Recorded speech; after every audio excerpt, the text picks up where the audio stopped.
शुरू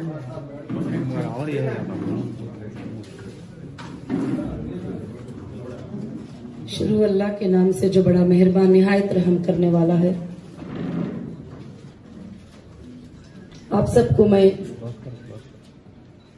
वेलकम और मुबारकबादी पेश करती हूँ यहाँ पर आने के लिए और इस प्रेस मीट के लिए। और ये प्रेस मीट मैंने इसलिए रखा है कि आपके जरिए इंसाफ की आवाज को लोगों तक पहुंचाने के लिए। मैं नौहिरा शेख जो 1998 से हीरा ग्रुप को स्टैब्लिश किया है और मैंने इंसानियत के हुकूक के लिए, खासकर से औरतों के हुकूक के लिए, उनको एजुकेशनल और उनको इकोनॉमिक और बहुत सारे चीजों में ग्रोथ करने के लिए 25 साल तक मैंने मेहनत किया है। और मेहनत करके मैंने उनको इम्प्रूव किया है। नॉट ओनली एजुकेशन, हमारे वुमेन्स में खासकर से घरों में ये तकलीफ होती है कि वो हमेशा ये सोचते हैं, खासकर से मुस्लिम कम्युनिटी के जो औरतें हैं, जो महिलाएं हैं, वो ये सोचते हैं कि हमको कहीं भी कुछ नहीं करना है। तो उनको मैंने एम्पावर किया और उनको मैंने बिजनेस के प्रैक्टिसेस सिखाई और मैंने उनको बिजनेस किस तरह से करना, अपने सेल्फ पे कैसे रहना और किसी के साथ मजबूर नहीं होना, इस बात पर मैंने उनको एम्पावर किया। और मैंने 1998 में हीरा ग्रुप को स्टार्ट किया और उसके बाद कंपनी अननेचुरल नहीं, नेचुरली धीरे धीरे कंपनीज आगे बढ़े और आगे बढ़ने के बाद में कंपनीज इनकॉर्पोरेटर हुए और कंपनीज प्राइवेट लिमिटेड में और लिमिटेड में कन्वर्ट हुए।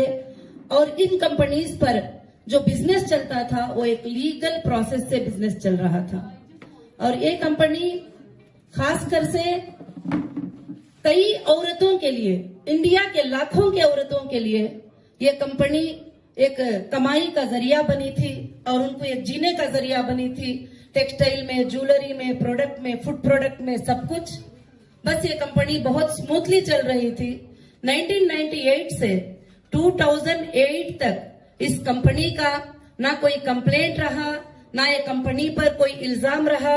ये कंपनी स्मूथली 2018 तक ये कंपनी चलती रही।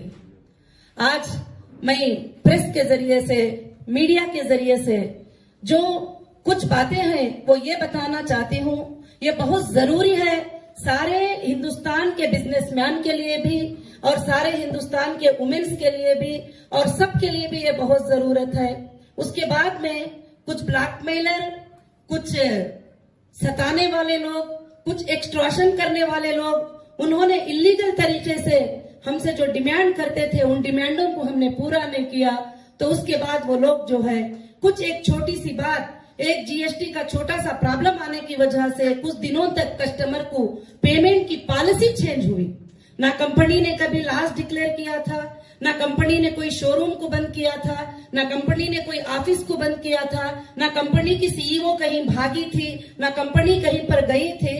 तो एक फॉल्स एलिगेशन लगाकर एक छोटा सा एफआईआर करते हैं और छोटा सा एफआईआर करके मुझे अरेस्ट कर लेते हैं विदाउट नोटिस। एक नोटिस भी नहीं दिए मुझे, क्या तुम इसको देना है क्या नहीं देना है।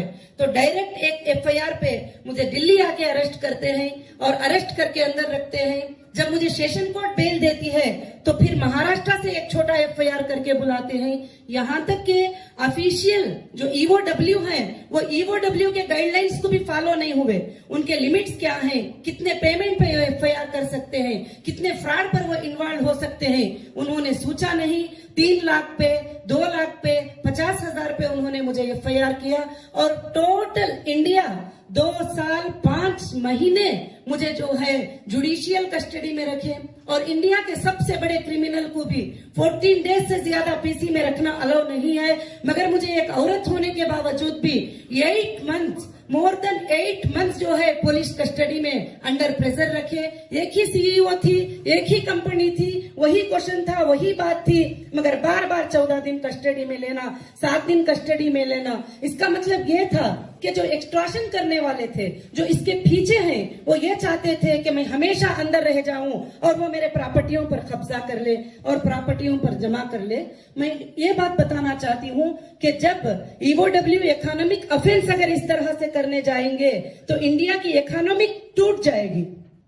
और चाहिए ऑफिशियल को कि वो एक बार चेक करते और फैक्ट को देखते, उसके बाद एक नोटिस देते और पूछते। जब इंसान को अंदर अरेस्ट कर लेते हैं तो फिर उसके बाद वो कोई चीज को भी जो है कुछ नहीं कर सकता। उसके बाद उसके लिए एक बदनामी का ये उठाते हैं, एजेंडा उठाते हैं। उसके बाद हीरा ग्रुप ऑफ कंपनीज के जो लीगल टीम थे, तेलंगाना हाईकोर्ट में एक रिट पिटीशन डाले और रिट पिटीशन डालने के बाद तेलंगाना हाईकोर्ट दिसंबर 1923 को जो है एक जजमेंट पास किया कि ये एफआईआर इलीगल है और ये एफआईआर अनकॉन्स्टिट्यूशनल है और इस तरह से कंपनी एक्ट में एफआईआर नहीं कर सकते और इसमें जो है लोकल पुलिस इन्वॉल्व नहीं हो सकती। ये सेंट्रल एजेंसी जो है इसको चेक करेगी। एसएफआईओ को जो है टोटल चीजों को फॉरवर्ड किया।